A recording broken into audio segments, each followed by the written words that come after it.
Hello, beautiful dancers and non-dancers at Joana Saahirah's YouTube channel.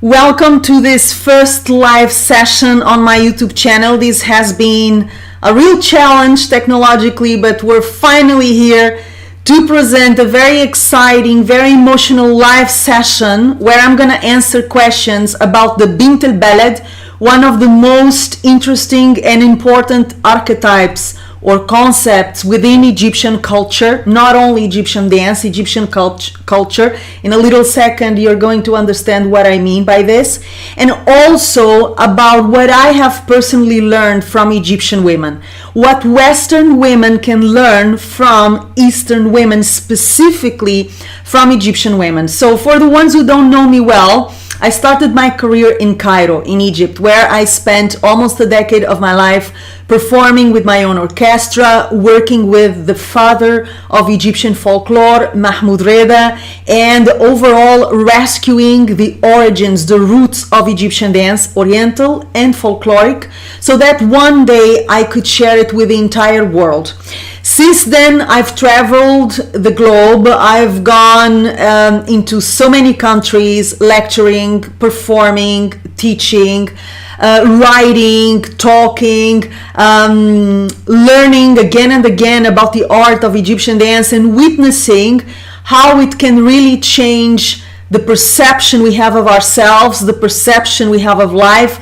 In other words, how it can transform someone's life as it has transformed mine. Okay, now this is a live question. You will be there here with me, if you like, sharing your own questions about the Bint el Balad, the Baladi world, and also Egyptian women. So feel welcome to share your questions, your comments with me, and I promise to take a look at what you're saying, and in between what I have to share with you, I promise to answer whatever you want me to tell you today in this live session. So without further ado, let's dive into the concept of the Bint el Balad. What does it mean, Bint el Balad?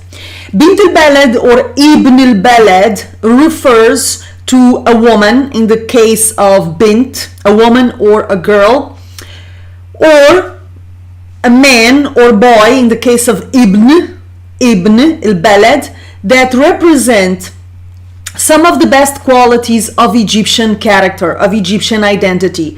So a Bint el Balad is a woman or a girl that embodies the best qualities of Egypt, if you like.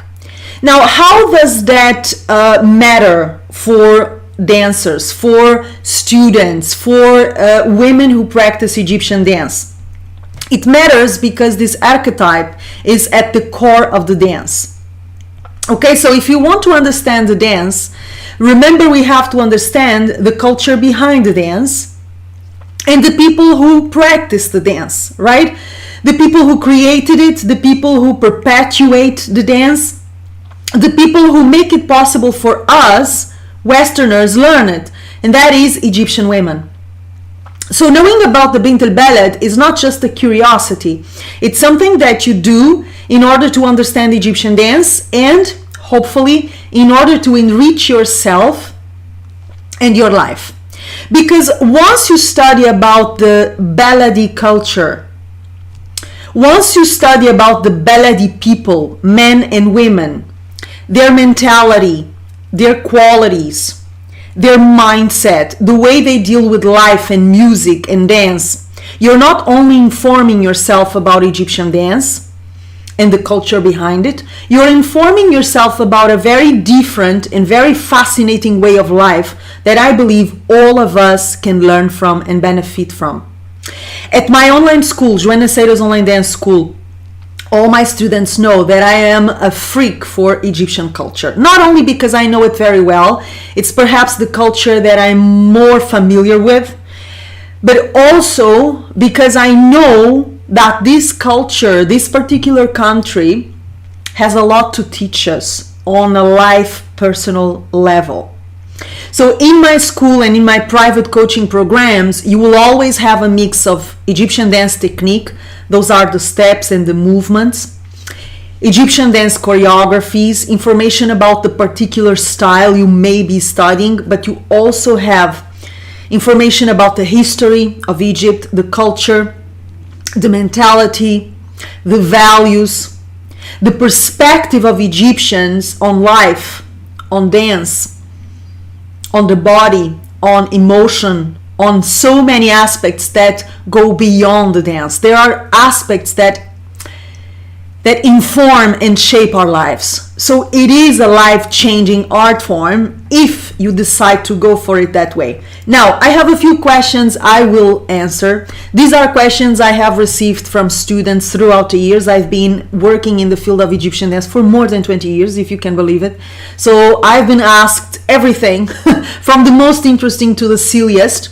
And here are a few of the questions I have selected about the Bint el Balad and about Egyptian women as well. So let's start with the Bint el Balad. What does it mean, Bint el Balad? I think I've already answered your question. I can go a little bit further. So Bint el Balad, daughter of the homeland, daughter of the country, which is the direct translation of the concept, Bint el Balad, comes from the word balad and from the world of baladi. So everything that is traditionally Egyptian is baladi. We use the word baladi to call a rhythm. So there is a rhythm called baladi rhythm, like there is maksum, masmudi, fallahi, zar, wahd al-kibira. We call baladi coffee shop, for instance. So the coffee shops you find in the street of Egypt, the lower social background popular coffee shops, they're called ahwal baladi. We call the bread, baladi bread, aish baladi, someone who is from a lower social background, which by the way is the majority of Egyptians. We say these are baladi people. Someone who speaks like this in a baladi way, like the beautiful common Egyptian women speak in the street. Naam ya bint, wala aywa. This is a baladi way of speaking, and so forth. So you will hear the word balad and baladi applied to many things. Okay, Bint el Balad is, as I already explained, a concept that represents that baladi world, the people that represent, that embody the best values or qualities of the baladi world. Okay, now there is another question related to this, which is, do I need to become Egyptian in order to be a Bint el Balad? And this is a big question. Why? Because I often hear about becoming an Egyptian. Dance like an Egyptian, act like an Egyptian, copy an Egyptian, mimic an Egyptian, follow the Egyptian.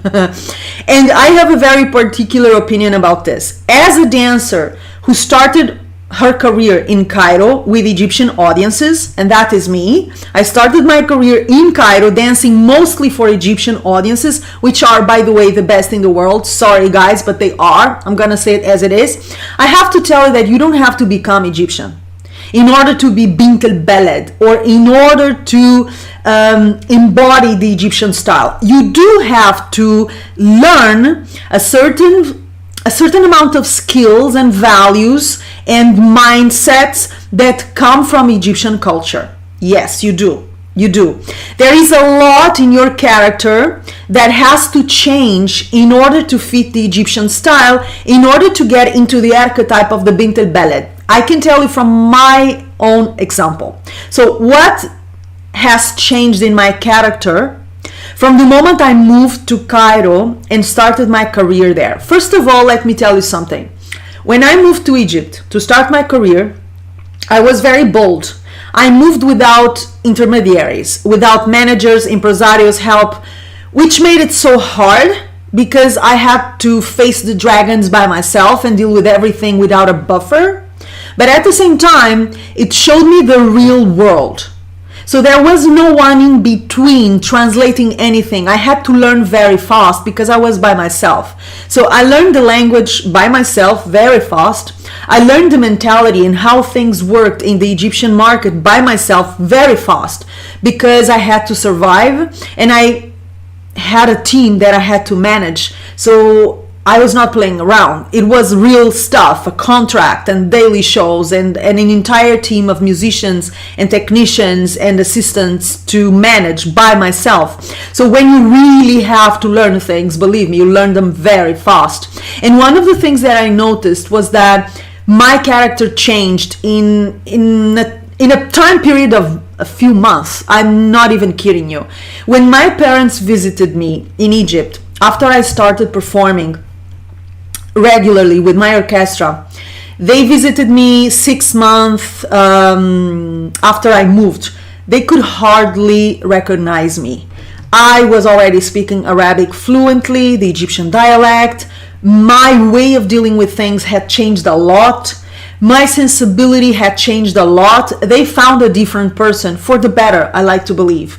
So I don't mean that everything in Egyptian culture is great and perfect. There is no perfect culture. There is no perfect country. What I'm saying is there is a lot of great features in Egyptian culture that once you get into Egyptian dance, you can adopt for yourself. And when you do, you become closer to Egyptian identity, Egyptian feelings. So what changed in me? I'm going to give you a few examples. I slowed down. This was the first thing I was forced to do. It was not a choice, okay? So when you live in Egypt and when you're performing in Egypt and when you are performing for Egyptian audiences with Egyptian musicians, so all your environment is Egyptian, you feel like everyone is way more chilled than you. Everyone is slower, more relaxed than you. Nobody takes anything so seriously like you do if you're a Westerner. Okay, nobody is so strict and so disciplined and so hard on themselves.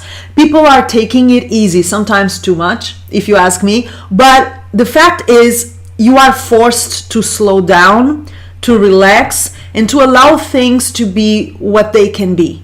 So somehow you surrender. You learn the art of surrendering, which in itself is something that will help you embody the Bint el Balad. There is this sense of being relaxed, being cool about things, being confident and trusting life as it comes. Okay, there is this sense of security, inner security that comes from allowing life to take care of yourself a little bit, as opposed to controlling everything and freaking out and running all the time, making sure everything is in place. So I changed drastically. And again, this was not something you could only see in my dance. I changed. Joana changed. So obviously my dance slowed down. I became way more present. I became way more available to feel what was coming, to listen to the music, to connect with my audience. But outside of the stage, I also slowed down. This is not something that only happens when you're dancing. This is why Egyptian dance can change you. Because it's not only when you're dancing that those changes are happening. Those changes happen in the person. So the dancer changes because the person has changed, okay? Another thing I noticed is that I became way more emotionally available. And then again, this is something from Egyptian culture. It is something from the Bint el Balad archetype, which is moving from the heart so much more and being comfortable with expressing my emotions. Not operating so much from your rational mind and allowing yourself to express your emotions openly. And Egyptians are great at that. If you've ever visited Egypt, or if you live in Egypt, or if you've ever lived in Egypt, you know that it is a very emotional country. It is not a very rational, structured country. It is very emotional. People talk freely about their feelings. They will tell you how much they love you, and there will be sometimes, even at the eyes of an European, of a Western, exaggerated, if you like, in their expression of emotion, right? So I noticed that I became more vulnerable emotionally. I became more human. I became more available to feel emotions, whatever those emotions were, and more comfortable expressing them, which obviously improved my dance, but it also improved my life. Life became so much more colorful because I was so much more permeable to everything I was feeling and experiencing, and that is so beautiful. Something else that changed was my ideal of perfection. And this is a big one, and if you ever live in Egypt, you're gonna remember this. If you come to Egypt with any idea of how things should look like, how your dance should look like, how your body should look like, how your life should look like, in a very fast moment, in a very clear way, you're gonna see this is impossible. You're gonna understand it is an illusion, and the world around you in Egypt will not allow you to carry that illusion for too long. Very fast you will notice that nobody around you has a concept of perfection. So people are living their life and enjoying their life as it is. There is this sense of acceptance of things as they are. And that has helped me a lot as a dancer because I became more free. I became free. Every time I started dancing, of course I still gave it my best because I'm a professional dancer and I was being paid to do a show, and there were responsibilities and audiences and musicians and everyone looking at me. So of course I did not forget, I was under pressure, but I learned that we could give our best without chasing an ideal of perfection, and that when you don't chase an ideal of perfection, you're actually so much more magnetic. You're actually so much more real and human and interesting and attractive, if you like, okay? And that is true for your dance, and it's true outside of your dance, okay? So these are just a few examples. So answering the question of, do I need to be Egyptian or to become Egyptian in order to be a Bint el Balad? My answer is absolutely no. You should always be yourself at all times, but if you want to get into Egyptian dance and enjoy the benefits it has to offer you, including the personal development, the personal growth benefits it can offer, you cannot run away from the culture behind the dance. And you cannot run away from the mindset and the life perspective that Egypt is inviting you to consider. Let's put it this way. And the more you open your mind and your heart to a different way of doing things, a different way of listening to the music, a different way of reacting to the music, a different way of living, the more you grow. And the more you gain a wider perspective of life, the more you see there are so many ways of living. There is not only one way, not only our way. There are many ways, many values, many ways of doing things. So becoming a Bint el Balad is so much about knowing Egyptian culture and what that culture is inviting you to integrate. And then you choose what values from Egyptian culture make sense for me. So there are values in Egyptian culture that do not make sense for me at all. So I did not adopt them. This is an option. But there are many values from Egyptian culture that make all the sense for me. So I adopted them, and as a result, I have become a more interesting person, a more resilient person, more creative, freer, more alive. My life has gained a lot from me adopting a lot of the things that I learned from Egyptians, especially from Egyptian women, of course. So you never have to become someone else. You have to become who you are more and more and more. But if you're doing Egyptian dance, know the culture, know the mentality, and choose what are the values and features that make sense. The values and features that will improve your dance and your life. Okay? So this is the first question. And now let's go to the next, which is, how do I incorporate the Bint el Balad archetype in my dance? So how do we bring these values of the Bint el Balad, of the Baladi women, of the traditional Egyptian character into our dance? This is a big question. I will try to answer objectively and as clearly as possible, at least giving you a few hints, okay? So, how do we incorporate the Bint el Balad in our dance? There are many ways of doing that. Of course, you have to study with a teacher who knows those values, who knows what the Bint el Balad represents, and who knows how to develop them in you. So this is the first thing. If all you do in a course is follow a teacher doing movements and a choreography, there is no magic here. There will be no miracle happening, you know. You will not wake up one night acting like a Bint el Balad, you know. So movements and choreographies will not give you the shift of perception and the values and the mindset and the changes of character, some of them very deep, that we require in order to bring more of the Bint el Balad into our dance. Okay, so it is necessary much more than steps and choreographies, and this is why in my courses I always teach a bit of culture and mentality and personal development, coming directly from everything I've learned in all these years of career in Egypt and around the world also. Okay, Egypt was not the only place who taught me beautiful stuff.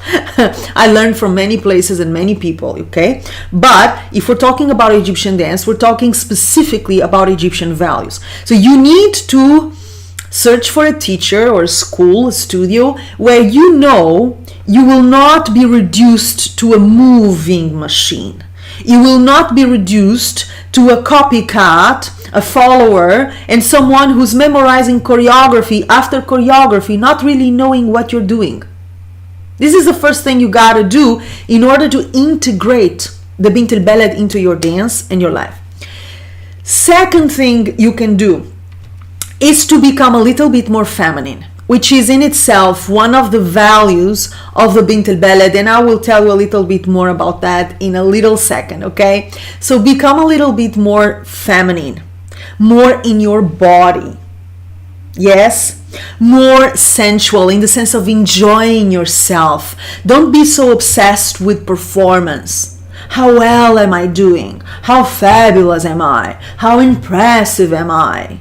Remember what I told you. One of the first things I learned when I moved to Egypt and I started to perform was to quit my ideal of perfection. So there is no such a thing as perfection. You are what you are, and you gotta own it, and you gotta celebrate it, and you gotta use it in your dance and in your life with full zest. You know, it doesn't mean None of this means that we don't need improvement. Let me put it this way. Sometimes I'm afraid of speaking because people misunderstand me. When I say own who you are and enjoy your body as it is and don't search for perfection, I don't mean that you should not improve yourself, your health, if you have any issue to be fixed. Any health problem, anything that is limiting you in any way. I don't mean you should not improve yourself, you should not evolve. All of us should be in permanent evolution, I believe. But side by side, there must be like a parallel journey here. On one side, being content with who you are, and parallel to it, being aware of where you need to evolve, where you need to improve. Okay, so I can love my body and accept it and also see that it needs improvement. Maybe I need to eat better. Maybe I need to start exercising more. Maybe I need to start meditating or to sleep better. It doesn't mean that I am gonna hate my body now or be ashamed of it because it is not in my top shape. No. Your love for your body should be unconditional. And in the Bint el Balad world, there is this sense of sensuality and self-confidence in the body that do not tell you, it never tells you that you should not improve yourself if you need to. No. One thing does not exclude the other. So it's very important to have pleasure in your body, reclaim your femininity a little bit more, okay? And overall, learn from a teacher who knows what the Bint el Balad represents and who knows how to develop it in the students, in this case, in you, okay? Now, what have I learned from Egyptian women? This is my first question here. I have two very big questions that I chose for this first live session here on YouTube. One is, what have I learned from Egyptian women? I will tell you this in a second. The other one is, are Egyptian women free? Ooh. So I'm going to start with the second question. Are Egyptian women free? In my experience, in my observation. So my question or my answer is yes and no. It really depends on your perspective. I'm going to answer you this way. All the time I was working in Egypt, and I was working a lot. That's why I went there anyway. Okay, I didn't go to Egypt for vacation. So once I signed my first contract, I never stopped. And I didn't have much time for anything. I didn't have much time for a private life, for instance. And some of my Egyptian friends would pity me, and I mean pity me, tell me, Joana, why do you work so much? Poor girl. You don't even have time for your private life. You don't have time for vacation. You never go on vacation. We pity you. Of course, that was their perspective. And I had very different friends. Very different Egyptian women. So there is not one type of Egyptian women. You have Egyptian women from different social backgrounds. You have educated Egyptian women. You have uneducated Egyptian women. You have Egyptian women who work outside of their home. You have Egyptian women who stay at home and don't work outside of their home because their husbands don't want to or because they don't want to. There is not one Egyptian woman, guys. There is so many different kinds of women in Egypt that it's very hard to generalize. But I can tell you that they pitied me, all of them. All of my friends thought I was crazy. Why do you kill yourself working so much? They consider themselves lucky because they had parents who could support them or a husband who could support them. From my perspective, I pitied them because I thought, they're not working, they're not doing anything of their life. They are supported by a husband or by a parent or parents. That's not my ideal of a great life. They spend their time, some of them, watching television and going to the manicure and to the pedicure and to the coiffeur, or some of them, the ones who worked, they go to work like half a day, they earn a misery, and then if they don't have someone to support them, to help them, they cannot leave. That's not the ideal of a great life for me. So I really think that we may see each other, we Westerners may see Egyptian women with a certain perspective, and they see us with their own perspective. And even if you think that all of them are complaining and they are victims, and they are not, I met a lot of happy, thriving Egyptian women, and I also met a lot of women, Egyptian women, who had a terrible life. Very hard life, very unhappy life. So I met all kinds of women. And from their perspective, we Westerners who work our asses off, who work all the time, who have our lives under our unique responsibility, in most cases, we are also a target of pity. They also wonder, why do they work so much? Why they don't have a family or a husband or children or a house to take care of? So it's always interesting to consider there are many sides to the story. There is not one kind of Western woman, right? So there is not one kind of Egyptian woman also. And there are different values at stake. It is true that in Egypt, we're talking about a patriarchal society. That means women are believed to be born primarily for procreation and serving their husband, their family. Now, do I agree with this? Obviously not. I'm a Western woman. I am educated. I've traveled the world. I am not an ignorant. I have a brain that works. And obviously, I do not agree with that. But There are interesting aspects to that mentality. There are interesting aspects to the values Egyptian women of all backgrounds, all social backgrounds, consider important. And I think that the most intelligent thing to do is to learn from them and sharing our world so they can learn from us if they want.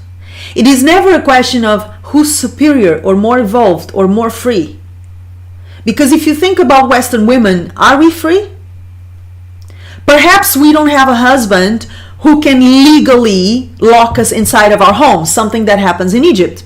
If you're married with an Egyptian, he can lock you at home. If he doesn't allow you to get out from your home or to work, he can stop you from working. He can stop you, legally speaking.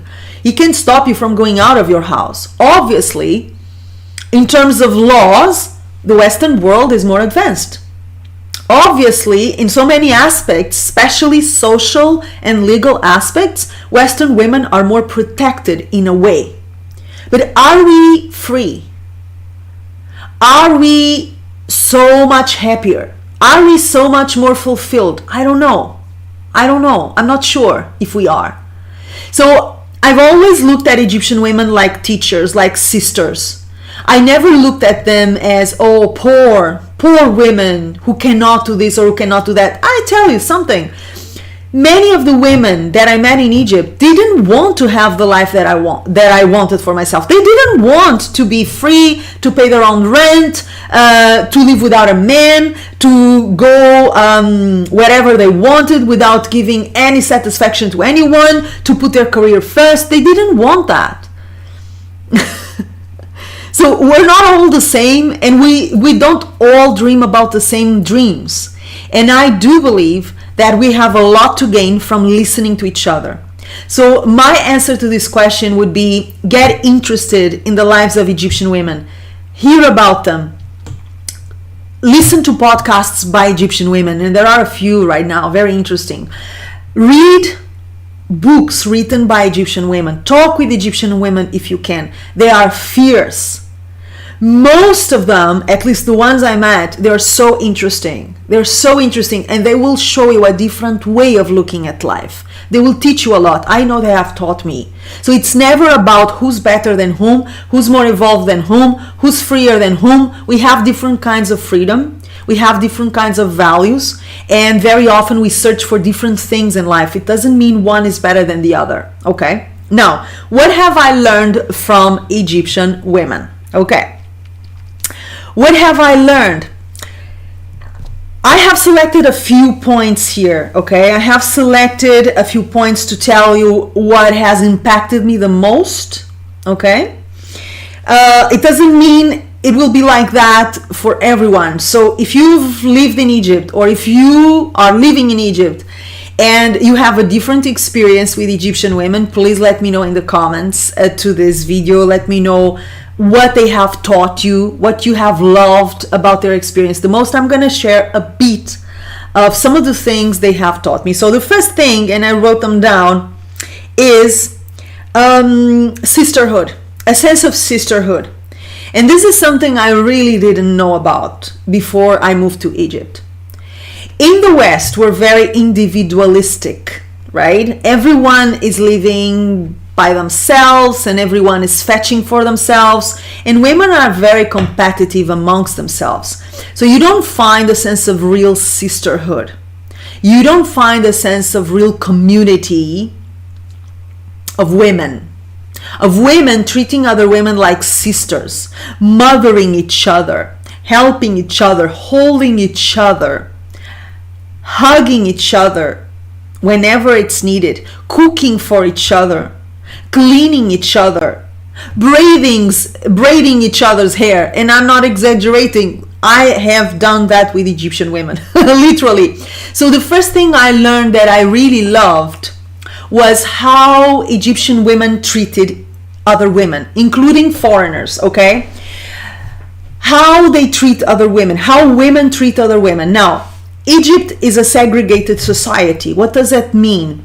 It means that still today, until today, you have certain places for women and certain places for men. So for instance, if you go into a mosque, you have the area for the men and the area for the women. If you go into the gym, you have an area of the gym only for the women and an area only for the men. If you go into the subway, you have special carriages, special trains just for the women, and special trains just for the men. Okay, you cannot enter the men's carriages, and men cannot enter the women's carriages. If they do, they will be beaten by a ship, by a flip-flop. Which is a very balady thing to do, by the way. So, this means that women spend a lot of time amongst women, and men spend a lot of time amongst men. And that also creates an immediate sense of community. So if you have a lot of time amongst women, naturally, you're going to create a stronger connection with them. And what Egyptian women have taught me is that we can indeed be the best friends of each other. And even if we're not best friends, we can help and mother each other.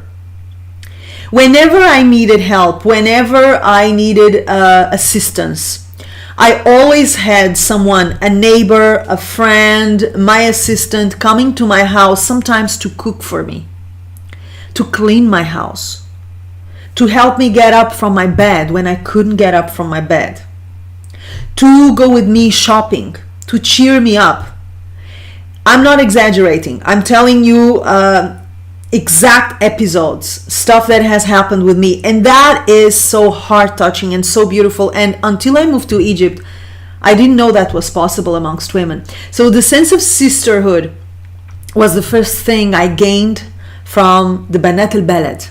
Okay, Bint el Balad is the plural of Bint el Balad. The daughters of the homeland, the daughters of Egypt. That they can really sister you. They can really mother you, mother each other. And this is a very big thing. And it's something that I have integrated in all of my work. My courses, my private coaching programs, this sense of sisterhood, of empowerment. Me empowering other women as I wish to be empowered. Okay? Second thing, tenderness and femininity. Like most Western women, I went to Egypt with all my masculine vibes, and I'm still a very masculine woman, mind you. I think I may be one of the more masculine women I've ever met. Although I work in an area that is so feminine and so associated with femininity, the reality is I embody a lot of the masculine polarity values, okay, of action, of making stuff happen, of speed, of assertiveness, of exhaling, putting stuff out there, of going into the battlefield whenever possible, whenever needed. You know, so much of my energy was even more masculine than it is today. And Egyptian women showed me the power of the feminine polarity. How to be magnetic, how to be tender, how you can win people with sweetness and softness as opposed to harshness and assertiveness. The power of tenderness, the power of the feminine, the magnetism that you can embody, that you can develop when you tap into your femininity. Something else they taught me was the importance of time to feel and time to breathe and time to enjoy myself. Then again, I was on an agenda, and I still am on so many levels, you know, and I think Western women and men, we live with permanent agendas. What I gotta do today, where I gotta go, the tasks I gotta take off my list, right? The tasks I gotta complete. This is the society, the world of productivity and efficiency coming from the Industrial Revolution. But Egypt has never gone through the Industrial Revolution. And that has bad stuff and it has a lot of good stuff attached to it. Okay? So there are benefits from it. And one of the benefits was taught to me by Egyptian women, that they really created space to cool down, you know, to smoke shisha, the water pipe, together with friends and just, go on the Nile on a boat, or, just go for sweets or go for kushari, or, just enjoy yourself. This sense of enjoying life, as opposed to being an achievement machine that goes all the way, but never enjoys herself, never has the time, the breather, to enjoy herself. So this is something that for me was a conflict for a long time. It still is, but they definitely invited me into that world where there is time to be. We have time to be, and we have time to feel, we have time to listen, we have time to breathe. There is this sense of not being in a rush, if you like, not having an agenda. I call it the timeless time of Egypt. Like, nobody's in a rush for anything, and nobody is running or in stress to get anywhere, as opposed to the Western way of life that is always pushing us to run from point A to point Z. This is, again, something that will affect the way we dance and the way we live in equal amounts, okay? Now, they have also taught me about resourcefulness. Here's one thing about Baladi women. Baladi women, as I already mentioned, they come or they are belonging mostly to the lower social backgrounds. Lower social and economic backgrounds with a lot of difficulties. And that forces people to be very resourceful. They do not complain, they do not whine, they do not play the victim. You're still gonna find the happiest women in the Baladi neighborhoods, in the Baladi environments. They're so funny, they're so full of life, they're so adaptable and hardworking and beautiful, and they laugh a lot and they make a lot of jokes, they crack a lot of jokes, and they're always ready to find creative solutions for everything. If they only have a stone, they will make a castle out of that stone. So this mentality of resourcefulness, of using what you have and making the best of it, this is something that I can honestly say my life changed from. It was a very big thing for me to learn. And as I moved to Egypt so early, so young, becoming an adult, just in the transition between teenagehood and adulthood, that shaped my character. And it's something that is not only visible in the way I dance, then again, it is visible in the way I live. So I can do a lot with nothing, with zero. And I never complain that I don't have enough resources. I use the resources I have, and I use the value that I have, which is basically me. I'm here. I'm here. I may not have the best camera in the world shooting this video. I may not have the publicity for this live stream. I may not have the latest fashion in microphone. I may not have, but I have me. And I have the internet, and I have what I have, and I'm giving it my all. And this is the Bint el Balad resourcefulness. This is the Bint el Balad ability to take life as it is and to make the best of it without complaining and without expecting for the perfect situation, for the perfect condition. Okay? No. You work with what you have. As I often tell my students, it's not so important what you have, it's important what you do with what you have. Okay, and this is true for dance and for life. It's not so important what you have, it is more important what you do with what you have. So this is something that Egyptian women are masters of. They are masters at turning little into a lot, turning a little bit of bread into a banquet. Okay, they are masters of adaptability, of imagination, of creativity, of resilience. They are masters of turning bad stuff into good stuff, sadness into joy, obstacles into opportunities. And I'm speaking specifically about the Baladi women, those women who live in harsh conditions. Always whenever I think about the Baladi women, the Bint el Balad, I think about my assistant, Nagle.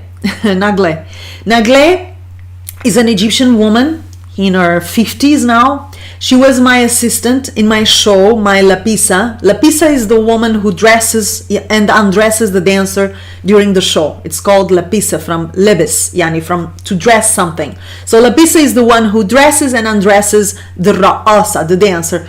And my Lapisa was Nagle, a Baladi woman, okay? She was very poor.